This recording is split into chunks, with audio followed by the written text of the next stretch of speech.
इंदौर में कोरोना की संभावित तीसरी लहर की तैयारियां तेज हो चुकी हैं। इसी कड़ी में बुधवार को कलेक्टर द्वारा बनाई गई विशेष कमेटी ने सरकारी व निजी अस्पतालों में लगे ऑक्सीजन प्लांट का निरीक्षण किया। देखिए ये खास रिपोर्ट। कोरोना संक्रमण की दूसरी लहर में इंदौर ऑक्सीजन की कमी का भी सामना कर चुका है। ऑक्सीजन की कमी को दूर करने के लिए सरकारी और निजी अस्पतालों में ऑक्सीजन प्लांट लगाने का प्रयास शुरू किए गए हैं। कई अस्पतालों में ऑक्सीजन प्लांट लग भी चुके हैं। इंदौर कलेक्टर द्वारा कोरोना संक्रमण की संभावित तीसरी लहर से निपटने के लिए बनाई गई विशेष कमेटी ने बुधवार को शहर के विभिन्न अस्पतालों में पहुंची और निरीक्षण किया। सबसे पहले टीम ने एमटीएच अस्पताल में नेशनल फर्टिलाइजर लिमिटेड की सहायता से लगाए गए ऑक्सीजन प्लांट का निरीक्षण किया। अपर कलेक्टर व कमेटी सचिव अभय बेड़ेकर के मुताबिक शहर के 41 अस्पतालों में ऑक्सीजन प्लांट लगाया जाना है। इसमें से अभी तक 15 अस्पतालों में प्लांट लग चुके हैं। इंदौर जिले में जो ऑक्सीजन गैस की प्लानिंग हुई थी, तो जब पीक में था कोरोना, उस समय जो टोटल रिक्वायरमेंट थी वो लगभग 135-130 टन की रिक्वायरमेंट पड़ रही थी दिन की, और हमारी उस समय जो क्षमता थी वो लगभग 20 टन प्रतिदिन की ही क्षमता हमारी इन हाउस थी, जो हमारे एसीयू प्लांट थे उनसे।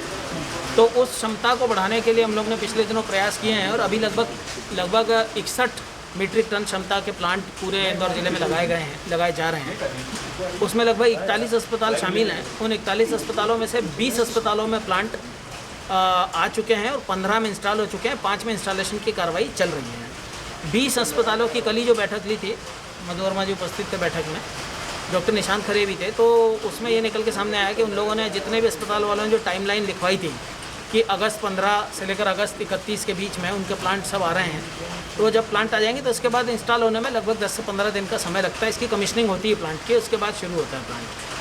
तो अभी 20 प्लांट लगभग शुरू होने की स्थिति में है, जिसमें से 15 शुरू हो चुके हैं। ये हम पहला प्लांट जो यहाँ पर देख रहे हैं एमटीएच है, गवर्नमेंट सेक्टर का प्लांट है, और गवर्नमेंट सेक्टर की एक कंपनी है नेशनल फर्टिलाइजर्स लिमिटेड। उन्होंने अपनी कॉर्पोरेट सोशल रिस्पॉन्सिबिलिटी, जो जिसके अंतर्गत सोशल रिस्पॉन्सिबिलिटी के लिए कंपनियां पैसा देती हैं, उस कॉर्पोरेट सोशल रिस्पॉन्सिबिलिटी के तहत ये प्लांट दिया है। ये 300 लीटर पर मिनट का प्लांट है।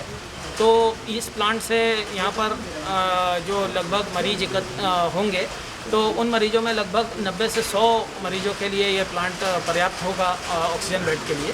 तो इसके अलावा यहाँ पर बाहर इनॉक्स का एक बड़ा टैंक भी लगा हुआ है, तो इससे आने से मदद मिलेगी। इससे पूरा का पूरा तो सॉल्व नहीं होगा, लेकिन चूँकि लिक्विड ऑक्सीजन का प्लांट स्टोरेज टैंक पहले ही बाहर लगा हुआ है, तो इसके आ जाने से काफ़ी मदद मिलेगी। और जो मिडनाइट में जो प्रॉब्लम हो जाती थी एकदम कि ऑक्सीजन कम पड़ रही है, वैसी प्रॉब्लम अब नहीं होगी।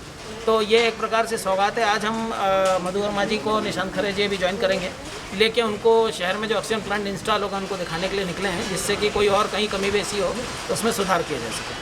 भाजपा के वरिष्ठ नेता और कमेटी के सदस्य मधु वर्मा की माने तो सरकारी व निजी अस्पतालों में लगे ये ऑक्सीजन प्लांट कोरोना की संभावित तीसरी लहर से निपटने में मददगार साबित होंगे। वहीं पीथमपुर प्लांट से ऑक्सीजन सिलेंडर भरने की भी पर्याप्त व्यवस्था की जा रही है। यदि ऐसे हालात बनते हैं तो यह प्लांट भी पूरी तरह से तैयार होंगे। आपको अभय बेड़ेकर जी ने सारा बताया, डिटेल सारी, जो कितने प्लांट लगना कितने। तो अभी हम लोग क्या है कि पिछली बार जब देखा होगा आपने, कोरोना की दूसरी लहर जब बहुत पीक टाइम पे थी, तो जिस तरह से उन्होंने बताया कि 135 टन ऑक्सीजन यहाँ पर डेली लग रही थी, मतलब पीक टाइम में।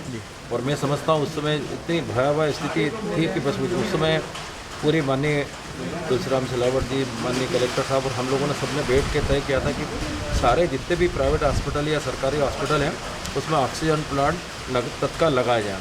तो मैं समझता हूँ ये खुशी की बात है कि अपन जिस तरह से देख रहे हैं कि तीसरी लहर आने की सब दूर मतलब चर्चा चल रही है अखबारों में, मीडिया में, और कई जगह कुछ देशों में चालू भी हो गई, अमेरिका वगैरह में, जिस तरह से उसको लेके अब ये तैयारी चल रही है।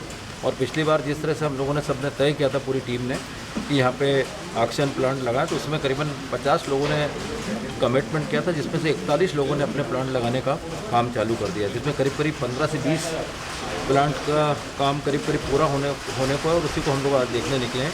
आज अभी हम लोग इंडेक्स जाएंगे, अरविंदो जाएंगे, और भी एक अपना देवगढ़िया पे जो हॉस्पिटल है डॉक्टर रवि वर्मा का, ऐसे करके 4 जगह हम लोग आज निकले हैं। बेड़ेकर जी साथ हमारे डॉक्टर सत्या जी भी हैं, और उसके बाद ही अपने निशांत हमारे डॉक्टर निशांत करे जी भी अभी हमारे शामिल होने वाले हैं। और हम लोग इसलिए निकले कि इस समय सीमा पे पूरे हो जाएं, क्योंकि पिछली बार अगर ये 61 मेट्रिक टन भी अगर अपनी ऑक्सीजन, अभी हम लोग की तैयारी कि अगस्त तक हम लोग इसका पूरा काम करा लें और आने वाले समय के अंदर कम से कम ये जो बेसिक तीसरी लहर की जो इस तरह से वो है, तो कम से कम वहाँ उस समय हम शहर के लोगों को कहीं ना कहीं ऑक्सीजन के मामले में एक बहुत बड़ा हमारे शहर के अंदर उपलब्धि हो जाएगी। निश्चित है ना, वो तैयारी भी है, मतलब पीतमपुर में भी है, हमारे शावेर रोड पे भी है। जिस तरह पहले हुआ था वो कम से कम 61 मेट्रिक टन अगर अपनों को उपलब्ध होगी तो मैं समझता हूँ वो स्थिति नहीं बनेगी। और उस समय हम लोगों ने उस समय लोगों को देखा है कि वो अपने मरीज के लिए घर पर जो इलाज करा रहे थे, मतलब वो सवेरे से लेकर दूसरे दिन सवेरे तक अपने एक ऑक्सीजन का सिलेंडर भरने के लिए वहाँ पर खड़ा रहता था आदमी। तो मतलब हमारे लिए, इंदौर के लिए, हम लोगों के लिए, सबके लिए बहुत चिंता का विषय था। यानी हम लोग इतने विवश थे कि हम कुछ नहीं कर सके, और उसी को लेकर ये सारे लोगों ने हमने बैठ के तय किया। और एक और मैं खुशी की बात आपको बताऊँ कि अच्छी बात यह है कि माननीय मुख्यमंत्री जी ने, जैसे हम लोगों ने, हमारी समिति ने तय किया कि ये ऑक्सीजन प्लांट लगाने के लिए घोषणा करी, तो उसके अंदर माननीय मुख्यमंत्री जी ने भी कहा कि 50% हम अनुदान देंगे।